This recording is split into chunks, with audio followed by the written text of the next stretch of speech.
Bem-vindo de volta ao canal. Eu sou Vanessa Ratayama, do Projeto Vestir Bem e da Ser Sustentável Terapias. Estou com a minha convidada de hoje maravilhosa, Luana Paula. Já já ela vai se apresentar para vocês. Esse é o terceiro episódio da nossa série especialíssima, Pequenos Milagres de Natal, que está rolando aqui só durante o mês de dezembro. Pouquíssimos episódios, um por semana. E hoje, a Lu, uma amiga, velha amiga de longa data, ela está aqui para compartilhar uma história, uma vivência dela, para não sair do ritmo das histórias anteriores. É uma história também de inspiração e, como eu já trouxe aqui nos episódios anteriores do canal, esse quadro ele foi um presente e ele veio da vontade, né, que surgiu no meu coração de trazer histórias inspiradoras, que aconteceram no pequeno do nosso cotidiano, mas que reverberaram muito e transformaram a vida dessas pessoas que estão vindo aqui gentilmente compartilhar a história delas. Então, vou deixar os episódios anteriores aqui, a play completa para você acompanhar, mas hoje vamos ouvir a história da Luana Paula maravilhosa, minha amiga. Fica à vontade, amiga, para se apresentar. Obrigada, Van. Muito obrigada por ter topado compartilhar. Eu que agradeço muito, me sinto honrada com o convite. Vir após duas histórias tão fortes e inspiradoras me deixou assim até temerosa. Então, essa história é única. Eu agradeço muito. Me apresentando um pouquinho, eu sou a Luana Paula. Hoje estou terapeuta e palestrante e também tem um pouquinho a ver com a minha história. Van, mais uma vez, muito obrigada. Bom, só pra gente dar uma introdução aqui. Quando começa a sua história, Lu? Vamos lá. Minha história começa aproximadamente em 2014. Sem falar de religião, né, mas com uma data muito simbólica, ou para o Dia das Crianças, ou para Nossa Senhora Aparecida, que foi dia 12 de outubro. Não lembrava desse Pois detalhe. 12 de outubro de 2014. E por que começa nessa data? Eu sempre, a vida inteira, tive muitas cólicas menstruais. Então, desde a minha primeira menstruação, eram muitas dores, muitas cólicas. Tanto que eu comecei a tomar remédio com 13 anos. Minha mãe me levou no médico porque eu desmaiava de dor. Para controlar. Sim, para controlar o fluxo e as cólicas. E quando eu tomava o remédio, não acontecia nada. Assim, eu tinha dores, mas eram suportáveis. Exatamente. E eu venho de uma época, né, hoje estou com 44 anos, e eu venho de uma época que é normal sentir cólica. É natural você sentir cólica. Toma um remédio e existir ali. Deixa de ser mole, né? Exatamente, É só uma dorzinha. E aí eu ia convivendo muito bem com isso e virou parte inerente minha. Sempre fui muito medrosa com essa questão de exames e dos cuidados. Então, anualmente eu fazia todos os exames, a partir do momento que era permitido, né? E o que aconteceu nesse fatídico 12 de outubro? Eu tinha ido almoçar com o meu namorado na época, que hoje é esposo, Mário José. E nós tínhamos ido almoçar num restaurante X e eu tava com muita cólica, mas era muita cólica, tanto que eu peguei trauma desse restaurante por conta desse dia. Mas era muita felicidade. Pois é. E aí terminamos o almoço, eu comi pouquíssimo, voltamos pra casa, ele me deixou em casa e eu queria ficar sozinha, era um domingo. E eu fiquei sozinha e eu desmaiei no sofá. Quando eu acordei, liguei pra minha mãe, não consegui falar com ela e consegui falar com o Mário, ele veio até mim, fomos a primeira vez ao médico. E aí me medicaram com soro na veia, todas aquelas coisas cotidianas, paliativas, exato. E aí na segunda-feira eu treinava logo cedo com ele, fui pra academia, chegando na academia eu desmaiei, então caí, bati o joelho numa pilastra de ferro que tinha no chão, e já nem fui pra academia, voltei e fui ao médico pela segunda vez. Me deram mais uma dose de medicações, mais soro, tudo, e fiquei trabalhando. Porque também naquele período eu era extremamente workaholic, né? Como é o nome do momento, mas eu sempre trabalhei muito e de forma ininterrupta. Então continuei trabalhando e quando foi na quarta-feira as dores pioraram muito. E aí eu fui direto para um outro hospital, né? Ouvi uma outra opinião. E quando eu cheguei nesse hospital, eles me colocaram numa sala de observação, porque a minha barriga, eu sempre tive um biotipo magro, né? E a minha barriga estava com 10 centímetros já de dilatação e as veias já demarcadas sobre a barriga. Eu lembro desse fato porque chamou a atenção da gente na época. A gente soube, não lembro se foi pelo Mário, pela sua mãe, de que a Lu é magrinha, gente. Sua barriga zero. E ela tava com uma barriguinha de grávida, eu não lembro quem falou se ela parece que ela tá de 4, 5 meses. Então, assim, é uma coisa realmente anormal. Exatamente, Né? de tão rápido, né? Porque eu saí de um Exato, domingo questão de dias. com esse corpo, né? Então, segunda, terça, quarta, em 3 dias, minha barriga dilatou 10 centímetros. E aí eles tiveram que me entubar, aquela sonda nasogástrica, é horrível, uma experiência péssima, péssima, né? E eu desmaiava e voltava. E aí uma grande amiga que me acompanhou nesse processo, ela ficou desesperada e ela saiu correndo e ela foi até o corredor. E, gente, eu já contei essa história 70 vezes, eu tô me emocionando. E ela foi até o corredor e ela deu de cara com um médico, que foi o Dr. Marcos Castanheira. Ele, não sei hoje, mas ele estava no nível brasileiro, e eu preciso sim falar o nome do hospital, porque eles auxiliaram no meu processo, né, para eu estar aqui hoje. E quando ela deu de cara com ele, ela já gritando, pedindo socorro, ele foi ver o que estava acontecendo e acompanhou. E a partir dali eu tenho certeza absoluta que foi um resgate. Anjinho na terra, foi né? Um anjinho que foi colocado, exatamente. Salvá-la. E a partir dali ele começou a cuidar de mim. E aí ele pediu todos os exames que eram possíveis. Endoscopia, colonoscopia. Só que nada passava. Nada, estava totalmente obstruído o meu intestino. Exatamente. Então no dia, isso tinha sido na quarta, dia 15. E aí no dia 16 de outubro, tão marcado pra mim e pra ele, porque era aniversário dele, e ele cancelou tudo pra poder fazer a minha cirurgia, o doutor. E no dia 16 eu operei. E ele fala que quando ele abriu, ele se deparou com tudo. Então, ele e a equipe médica, que é uma equipe maravilhosa também, doutor Bruno, pessoas incríveis, eles tinham certeza que eu estava com um tumor. E numa fase muito avançada já. Exato. E aí eu saí com um presentão dessa cirurgia, que era uma bolsa de colostomia. E fiquei com essa bolsa, então eu acordei, como a Vanessa comentou, né, eu sempre tive um biotipo magrinho, e eu estava numa fase muito atlética. Então era a fase que eu tinha mais massa magra. Eu tinha muita preocupação com o meu físico. Minha barriga tinha gominhos. A barriga chapada, cheia de gominho, o braço tudo definido.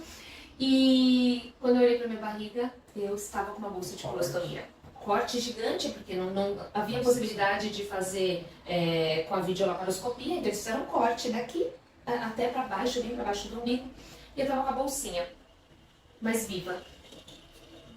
E eu nunca senti tanta dor na minha vida, nunca, e meu limiar de dor é muito alto, né? Sempre foi, até por conta das cólicas, por tudo, né? Eu acostumei com dor, e eu nunca senti tanta dor. Então, ali começou esse processo de gratidão mesmo, por estar viva, por estar ali. E aquela bolsinha, eu olhava para ela como um resgate, como uma oportunidade, né? E aí, enfim, a primeira cirurgia foram 6 horas e fiquei 7 dias internada e aí vim para casa. E aí eu vim para casa feliz. As pessoas que me acompanharam, né, meu namorado, essa amiga em especial, eles sabiam o que estava acontecendo nos bastidores, a suspeita de câncer, tanto que eles mandaram fazer biópsia, tudo, os médicos, mas eu não sabia. Mas pra mim tinha certeza absoluta que eu ia religar, isso era outubro, eu ia religar em dezembro, porque o médico achou que se tudo corresse muito bem, eu religaria o intestino em dezembro, perfeito. Fomos pra casa, fiquei os 15 dias aguardando a biópsia, passamos para retirar o resultado da biópsia e já agendamos a consulta. E aí quando chegamos na consulta, quando o Dr. Marcos abriu o exame, estava que não era câncer. E tinha células neoplásicas, mas eu não tinha o câncer. E ele chorava vendo o resultado do exame. E eu até meio assim, sem entender, e aí ele contou o que eles suspeitavam que era e que não era. E aí nós ficamos felizes, né? E lógico, já vamos agendar para dezembro a religação do intestino, porque se não é câncer, perfeito, né? E aí chegou em dezembro, fomos fazer a religação, e era para ser uma cirurgia de 1h30 no máximo, e o Mário esperando lá na recepção, e passaram-se 2, 3, 4, 5, 6 horas de cirurgia. E aí eles viram que não era algo tão simples. Era sim uma endometriose, mas como ele mesmo disse, ela era tão agressiva quanto um câncer. Então ela tinha tomado meu intestino, tinha tomado bexiga, eu já não tinha, né, algumas partes como apêndice, já tinha retirado uma das minhas trompas, e aí eles tiveram que fechar. E quando eu acordei, primeira coisa, né, que eu fiz, coloquei a mão, porque imagina, eu não estava mais com bolsa. Só que não. Ela estava ali. Você sabe que você comentou esse negócio do diagnóstico? Eu lembro que quando o Marco deu a notícia pra gente no telefone, gente, saiu o resultado, é endometriose. Eu nunca fiquei tão feliz com o diagnóstico de endometriose. Pois é. Eu já tinha, né, o meu diagnóstico também. E não sei, é engraçado você comentar esse negócio da gratidão, porque eu lembro que quando eu recebi o seu diagnóstico, eu também me senti grata por ser só endometriose. Pois é. E todos ficamos, e realmente, muito melhor do que se fosse um outro diagnóstico, mas nós não sabíamos que era tão severa, né? Exato. E aí descobrimos que era uma endometriose rara, porque como eu comentei, eu sempre fiz todos os exames anuais. De rotina, E nunca apareceu. Então, fechamos, fiquei com o pacotinho, com a bolsinha, e aí o Dr. Marcos falou, vai precisar de uma investigação maior e de mais um tempo. Então eles me colocaram em contato com o Dr. Hélio Sato, que também na época atendia no NIPO, e um anjo também com conhecimento absurdo, especialista em endometriose, exato. E ele começou a cuidar de mim, pediu todos os exames, inúmeros, e são exames extremamente invasivos, né?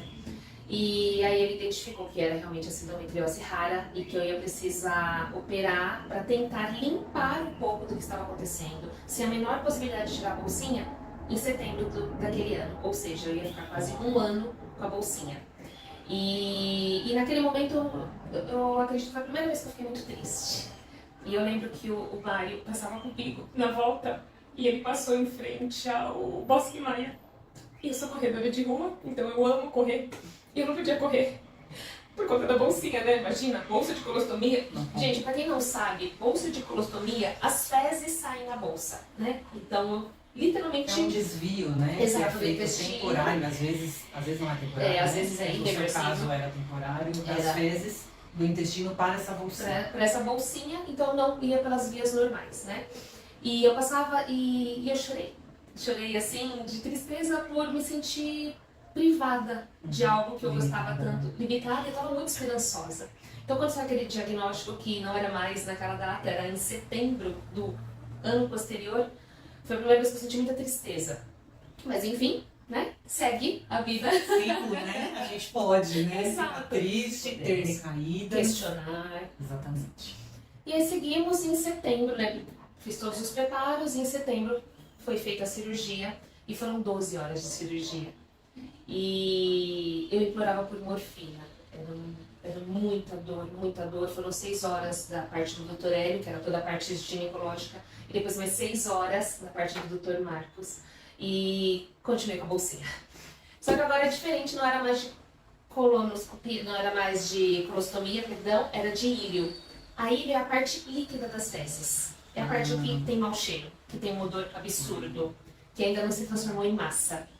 Então, é uma etapa antes. É uma etapa antes, que é a etapa bolo. ácida do bolo alimentar. Então, eu coloquei a íleo e os cuidados eram muito maiores, porque feria a pele na hora de você trocar a bolsa, o cheiro era muito forte, eu sempre fui uma pessoa muito vaidosa, muito asseada. E então, foi um novo desafio.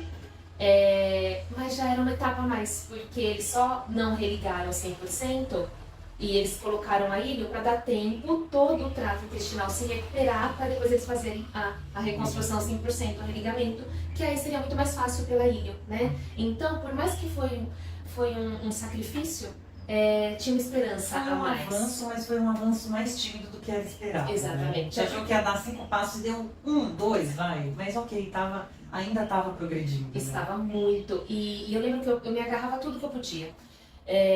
Hoje, como eu falei, sou terapeuta e na época eu ainda não era.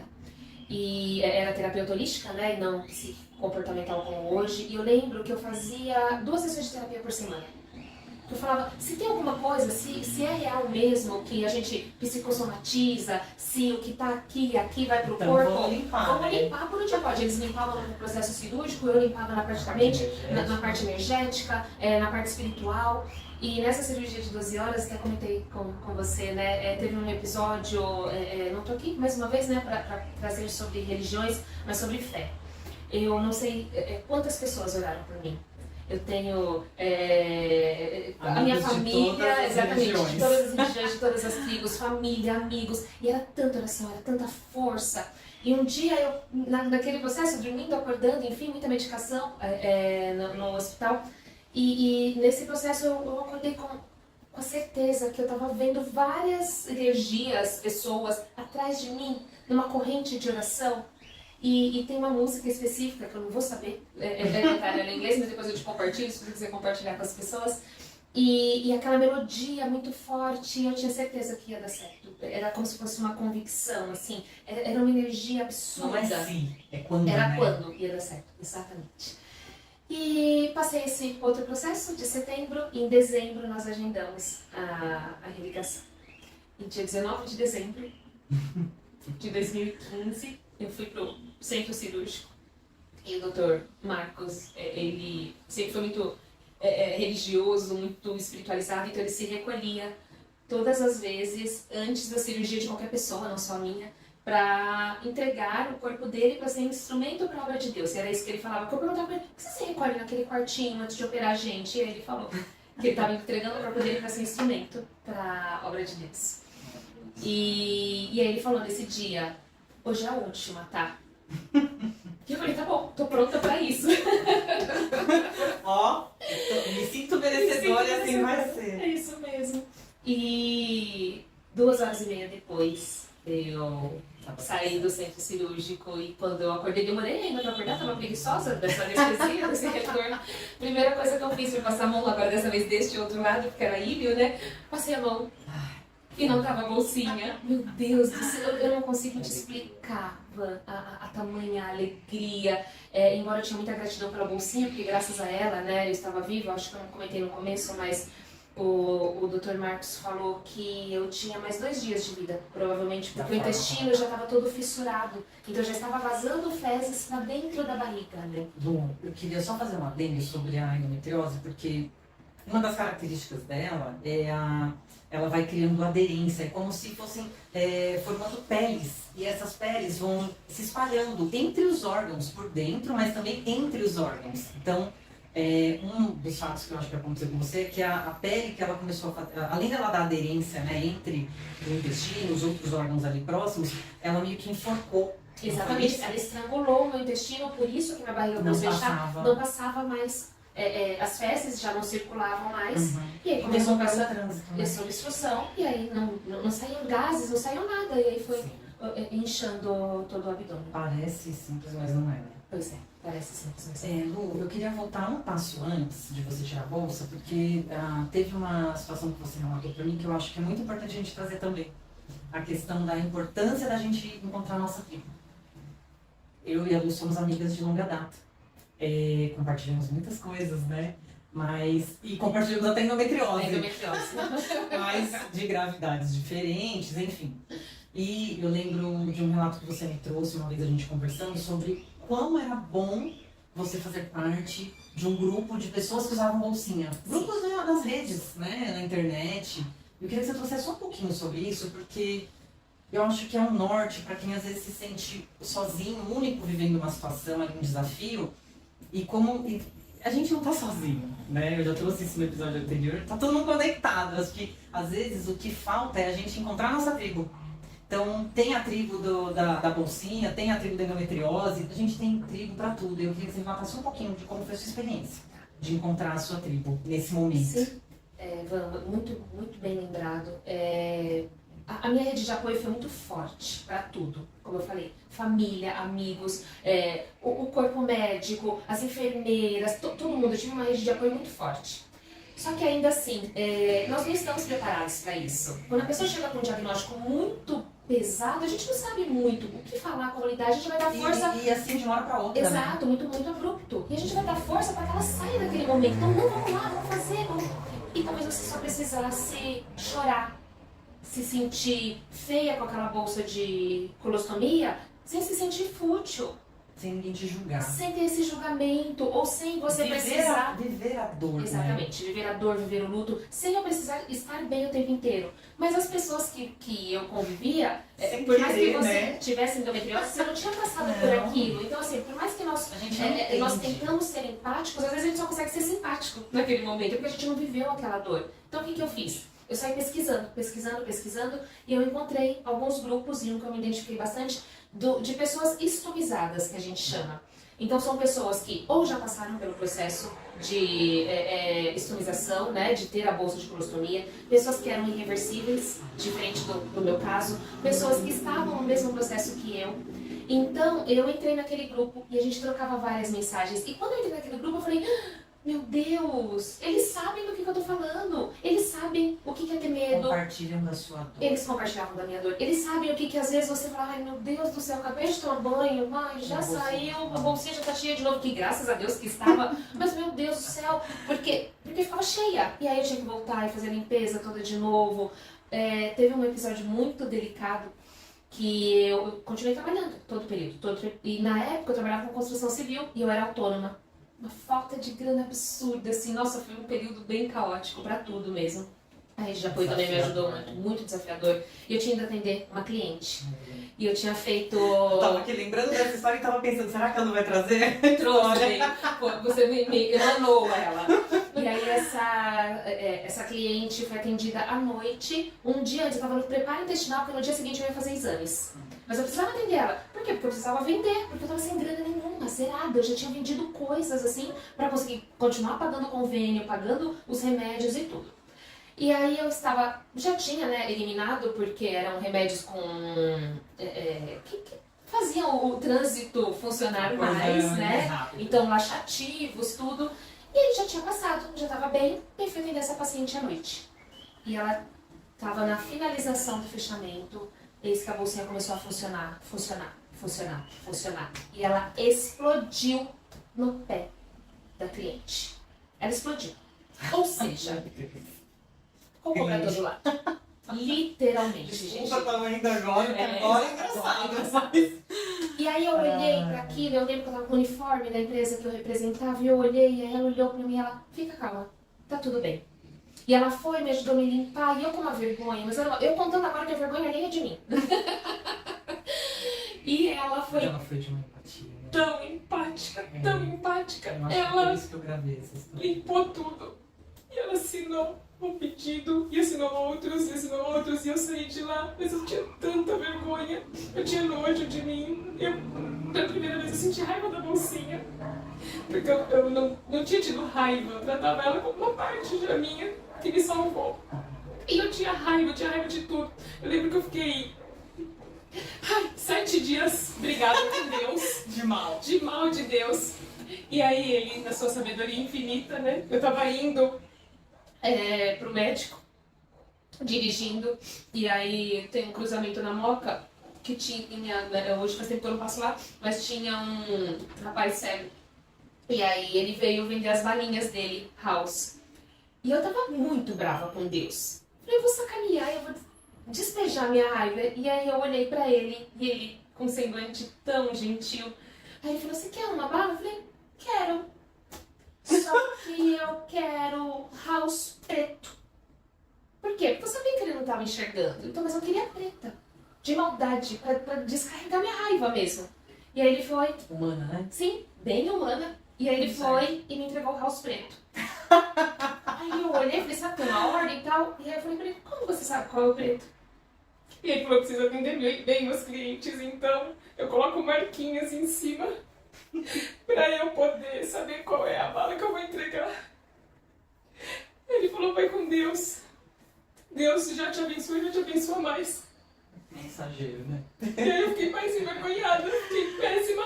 Ai, peço perdão pra Deus até hoje e pra ele. Depois eu passei outras vezes lá, comprei várias balas dele. Comprei uma caixa. Comprei caixa de Vou comprar bala. a caixa Indicava agora. pras pessoas, falava dele. Você foi um instrumento muito importante, viu, moço? Não sei se o senhor tem consciência, mas a mensagem foi... O recado chegou. Chegou, foi bem assim. E tá tudo bem, né, Lu? Não, tá tudo bem, eu Foi melhor que compartilho você hoje. conseguiu Foi, fazer? foi. Eu tinha raiva, e eu sentia raiva, e hoje eu entendo que era importante eu sentir essa raiva.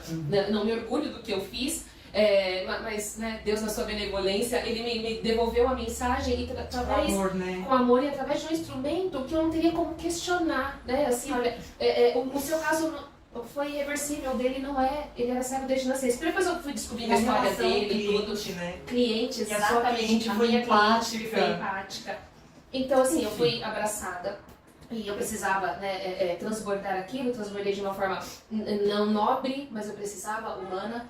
E foi basicamente tudo isso que aconteceu, desde o apoio da rede de apoio, né? Que eu tive, do grupo, realmente, né? Da tribo que eu fui fazendo parte. É importante encontrar pessoas que falem a sua língua. Exato. Mas chega em assunto específico, né? Isso. Agora vamos voltar para os bolsos.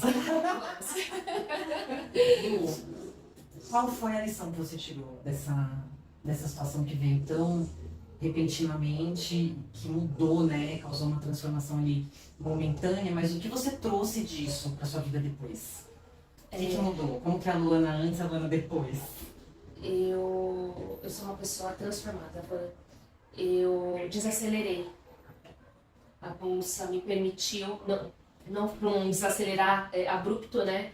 Mas gradual, eu desacelerei. Um dia de cada vez. Um dia de cada vez. Uma situação de cada vez, uma raiva de cada vez. Exatamente. E um dia de gratidão de cada vez. De cada vez. Eu fui me permitindo realmente. Eu não me permitia precisar das pessoas. Eu sou filha única, mas não numa criação mimada, né? Numa criação vai pra cima. Então eu comecei a trabalhar com 13 anos e graças a Deus e aos meus pais por isso. Mas eu não precisava, eu tinha vergonha de pedir. Era difícil pedir. Muito difícil pedir ajuda. Então assim, ó, eu era autossuficiente, eu fazia. E nesse momento eu vi o quanto a rede de apoio é importante, o quanto as pessoas podem, porque eu fazia pelas pessoas, mas eu não permitia que as pessoas fizessem por mim. Ou por orgulho, ou por medo, ou por já estar tão acostumada a fazer só, que já era um hábito, já tinha virado um hábito, já era alguma assinatura minha. E eu desconstruí isso para reconstruir uma pessoa que sinaliza, eu preciso de ajuda. Eu preciso ser ouvida, eu tô muito triste hoje, eu preciso de um café, ou não, eu tô alegre, eu consigo compartilhar com você. Então, não só compartilhar as alegrias, mas os momentos de dor, as inseguranças. Então, isso pra mim foi um ressignificar. A partir da bolsinha eu consegui olhar, reconhecer as minhas dores, mesmo porque fazendo 2 sessões de terapia por semana eu precisava. Se eu tivesse melhorado, tava ruim mesmo, né? E eu consegui olhar, acolher e a partir daí ressignificar. Você trouxe um ponto importante. Não só pela questão terapêutica em si, mas você reconhece nesse seu processo a importância de você ter olhado Pra dentro? Espiritualmente, energeticamente, terapeuticamente, mas falando de uma forma ampla, não só do aspecto psíquico, né? Porque é um tabu que a gente tem. Então, eu lembro que eu tive muitas questões até assumir o meu lado terapêutico holístico. Porque tem muito charlatão, porque a coisa, assim, tomou um rumo, mas como em toda profissão tem. Toda profissão tem gente que presta e gente que não presta, tem gente comprometida e gente que não está comprometida, né? E eu acho que isso é uma coisa que a gente vai enfrentar sempre em qualquer lugar. Só que quando a gente fala de um tipo de tratamento que não é comprovado cientificamente, que eu quero dizer, é no sentido de, a gente não tem uma faculdade, né, para terapeuta holístico, no formato tradicional, naquele quadradinho, então isso acaba sendo um tabu. Sim. Não foi tão desafiador para mim, porque minha base já era isso, exatamente. Então, minha mãe, meu pai sempre me deixaram muita vontade para isso, então eu tive muitos exemplos dentro da família. Então a gente sempre teve muita fé e acreditou mesmo. Então tem uma tia que ela sempre vai numa linha fora da religião, dentro ou fora da sobre religião, espiritualidade, exatamente, não é necessariamente sobre religião, mas isso. pode ter a religião também. Tá tudo certo. Tá tudo interligado, inclusive, né? E a gente respeitando tudo isso. Então, sempre tive uma tia que ia mais pra ervas, pra chazinho, essas coisas, né? Então, eu tive cuidadores que me trouxeram isso. Mas, sim, foi extremamente importante olhar pra dentro. Olhar pra dentro, sim, de uma forma terapêutica, psíquica.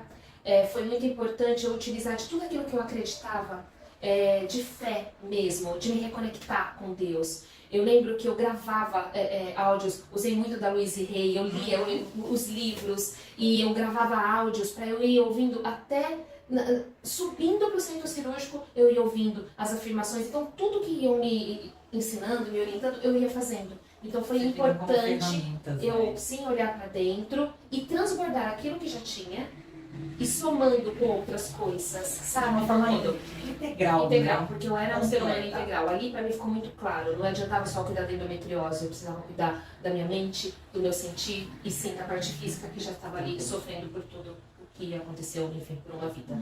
Tem algum recado que você quer deixar para as pessoas maravilhosas que estão vendo esse vídeo, que não estão aqui por acaso e nem à toa? Se cuidem, não desistam, observem os pequenos sinais, se permitam sentir raiva, se permitam questionar e se permitam amar, se permitam pedir ajuda, a sinalizar, a pedir 8 minutos para bater um papo, se permitam a ouvir, a ter sensibilidade de olhar o outro, de olhar a si e de questionar. De ouvir só o diagnóstico como eu ouvi, é natural sentir cólica. Não, não é natural. Por que é natural? Não é para essa máquina perfeita sentir tanta dor. Exato. Né? Então, busquem mais por vocês. Acho que faz toda a diferença. Gente, relato maravilhoso. Mais um para a nossa coleção dos Pequenos Milagres de Natal. Convido para quem está aqui pela primeira vez, dá uma olhadinha na playlist, eu vou deixar aqui embaixo os episódios anteriores. Histórias lindas e maravilhosas que vão tocar você de alguma maneira. Tenho certeza que cada uma das histórias que estão sendo contadas aqui estão sendo direcionadas para quem precisa ouvir. Eu acredito nisso, eu confio nisso. Então, em cada história a gente tira uma lição. E obrigada para você que ficou até aqui.